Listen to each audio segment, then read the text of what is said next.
నమస్తే, welcome to our channel. నేను మీ పద్మావతి. ఈరోజు మనతో పాటు ప్రముఖ ఆధ్యాత్మికవేత్త డాక్టర్ ముల్లపూడి సత్యనారాయణ గారు ఉన్నారు. మరి ఆయనతో మాట్లాడి తులారాశి వారికి మరి ఉగాది నుంచి ఉగాది వరకు చూసుకుంటే కనుక ఎటువంటి ఫలితాలు కనిపించబోతున్నాయని తెలుసుకునే ప్రయత్నం చేద్దాం.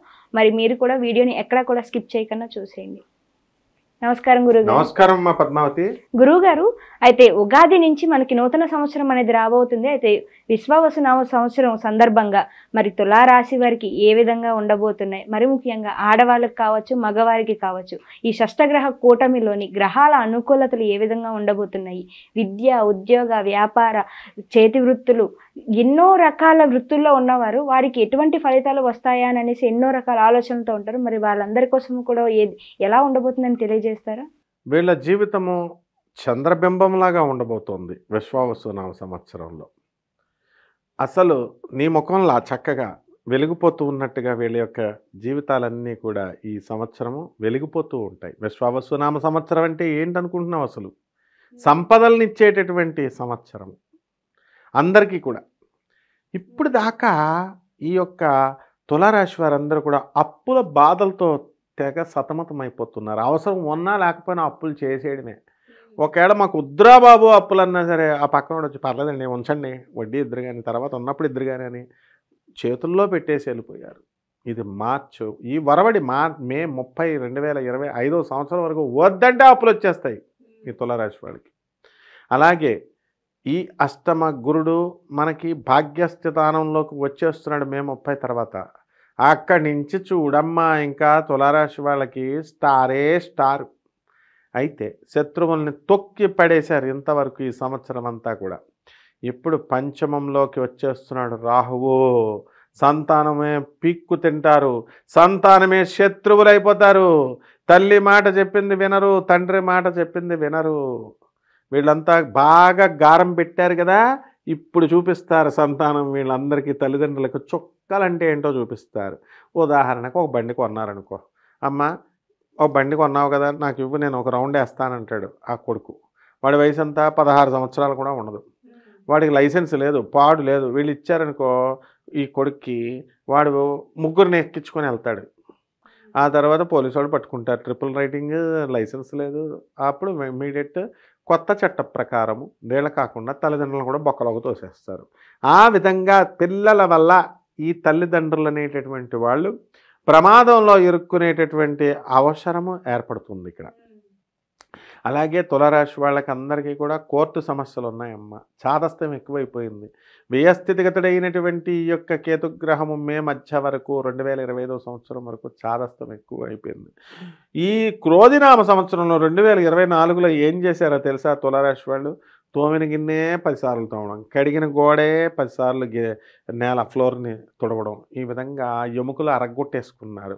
తుడిచి తుడిచి తుడిచి చేతి ఎముకలు అరిగిపోయినాయి.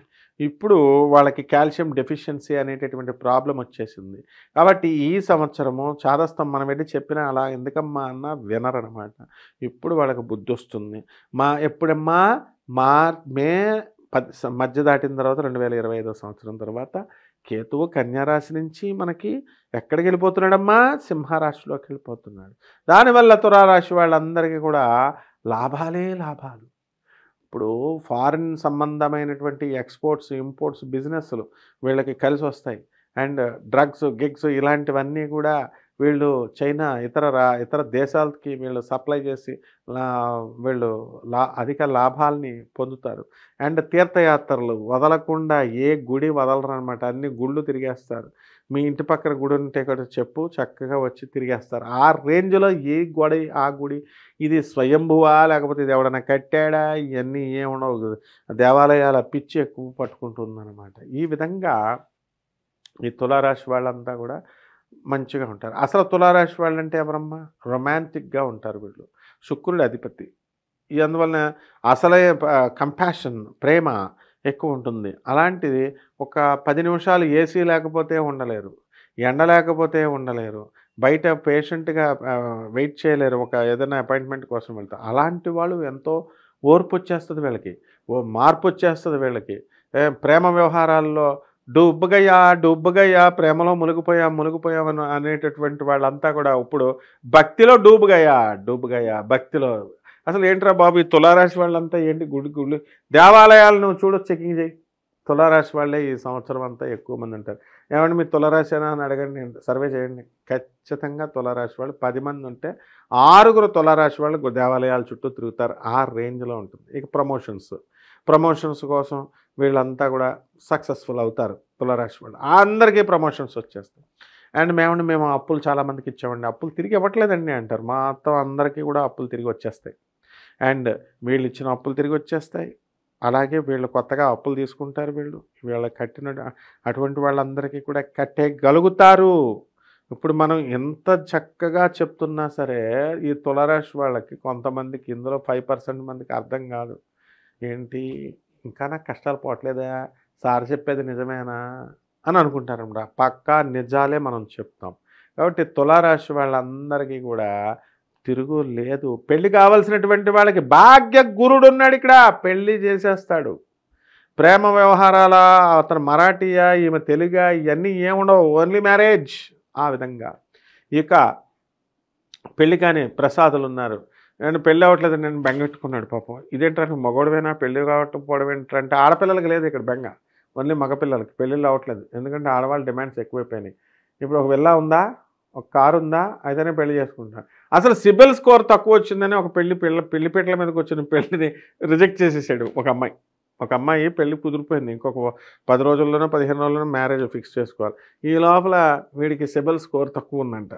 ఇంక ఈ బొంగుగాడికి ఇంకా లోన్ ఏమొస్తుంది, ఇంకా నాకేం కారు కొని పెడతాడు, నాకేం ఇల్లు కొని రిజెక్ట్ అని ఆడి పిచ్చోడైపోయి బాటిల్ పెట్టుకుని తిరిగేస్తున్నాడు నా శిష్యుడు. కాబట్టి ఒకప్పుడు ఈ విధంగా వివాహ వ్యవస్థ అనేటటువంటిది జరిగిపోయింది. మానసికంగా ఇప్పుడు ఈ తులారాశి వాళ్ళంతా కూడా ఇవన్నీ మానేస్తారనమాట. ఇప్పుడు మానేసి రామ రామ కృష్ణ కృష్ణ అంటూ రొమాంటిక్గా ఉన్నటువంటి తులారాశి వాళ్ళంతా కూడా భక్తి పారవశ్యంలో మునిగిపోతారమ్మా. రైతులవనియండి. అడుగు ఇంకొక క్వశ్చన్. గురుగారు, మరి తులారాశి వారికి ఈ సంవత్సరం అంతా కూడా ఆదాయ విషయంలో కావచ్చు, ఈ రాజ్య పూజ్యాల విషయాల్లో కావచ్చు, ఏ విధంగా ఉండబోతుంది అంటారు? అసలు తులారాశి వాళ్ళకి రాజ్యపూజ్యం బ్రహ్మాండంగా ఉంది, అవమానాలు తక్కువగా ఉన్నాయి.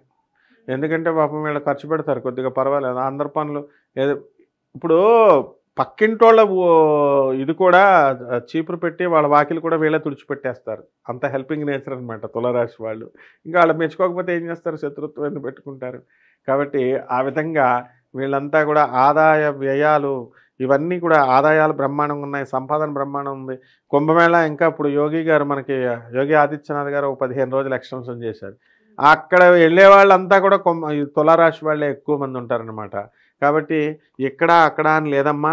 కాబట్టి అన్ని రకాలుగా కూడా తులారాశి వాళ్ళు ఎంజాయ్మెంట్లో ఉంటారు, భక్తిలో పారవశ్యంలో ఉంటారు. రైతులు, చేపల రొయ్యల చెరువులు నడుపుతున్నటువంటి వాళ్ళు, కోల్డ్ స్టోరేజ్లో ఇండస్ట్రీస్ నడుపుతున్నటువంటి వాళ్ళు అందరూ కూడా బ్రహ్మాండంగా ముందుకు వెళ్ళిపోతూ ఉంటారమ్మా. వివాహాలు కానటువంటి వాళ్ళకి వివాహాలు అయిపోతూ ఉంటాయి, సంతానం లేనటువంటి వాళ్ళకి సంతానం అయిపోతూ ఉంటుంది. అండ్ ఈ యొక్క అద్దెళ్లలో ఉన్నటువంటి వాళ్ళు పెద్దళ్లలోకి వెళ్ళిపోతూ ఉంటారు. ముఖ్యంగా ఈ తులారాశి వాళ్ళంతా కూడా ఎక్కువ మంది 80% మంది కుక్క పిల్లల్ని పెంచుకుంటారు బాగా. అంటే ఇప్పుడు యానిమల్స్ మీద ప్రేమ ఎక్కువ వచ్చేస్తుంది, పెట్ యానిమల్స్. నీకు తెలుసో తెలీదో, రాజస్థాన్ అండ్ గుజరాత్లో లాస్ట్ డేట్ ఇచ్చారు. ఇప్పుడు మీరు ఇంట్లో పెట్స్ యానిమల్స్ని ఎప్పుడైతే ఈ రిజిస్ట్రేషన్ చేసుకోవాలా, మున్సిపాలిటీ రిజిస్ట్రేషన్ చేసుకోకపోతే పెనాల్టీ వేసేస్తామని. అది వీళ్ళు పెనాల్టీలు కూడా లెక్క చేయరు. పెంచుడు కుక్క పిల్లలు, బుజ్జి కుక్క పిల్లలు నమ్మ. ఈ సంవత్సరం తులారాశి వాళ్ళంతా కూడా యానిమల్స్ మీద ప్రేమ ఎక్కువ చూపిస్తారు. మరి గురువు గారు, వీరికి కూడా మిశ్రమ ఫలితాలు అనేవి కనిపిస్తున్నాయి కాబట్టి తులారాశి వారికి ఎటువంటి పరిహారాలు చేసుకోవాలంటారు? ఇప్పుడు తులారాశి వాళ్ళకి మే 30 తర్వాత రాహు దంచవే మేనత్త కూతురా అన్నట్టు దంచుతాడు. కాబట్టి రాహు జపం చేసుకోవాలి, రాహు స్తోత్రాలు చదువుకోవాలి. రాహు కిలోంపావు మినుముల్ని ఆవుపేట రంగున్నటువంటి వస్త్రాలను ఇచ్చి పేద బ్రాహ్మణులకి మనం శనివారం నాడు ఉదయం 8 గంటలకి దానం చేసుకోవాలి. రావి చెట్టు ఒకటి సెలెక్ట్ చేసుకోవాలి. రావి చెట్టు చుట్టూ నీళ్లు పోసి 108 ప్రదక్షిణాలు శనివారం నాడు తిరగాల. మిగతా రోజుల్లో కూడా తిరిగితే బాగానే ఉంటుంది. ఈ విధంగా చేసుకుంటే బ్రహ్మాండంగా ఉంటుంది. చాలా చక్కగా వివరించారు గురుగారు. అయితే తులారాశి వారికి ఎటువంటి ఫలితాలు రాబోతున్నాయితో పాటు ఎటువంటి పరిహారాలు చేసుకోవడం వల్ల ఇంకొంచెం చక్కటి ఫలితాలు అనేవి కనిపిస్తాయనేసి ధన్యవాదాలు గురుగారు. ధన్యవాదాలు.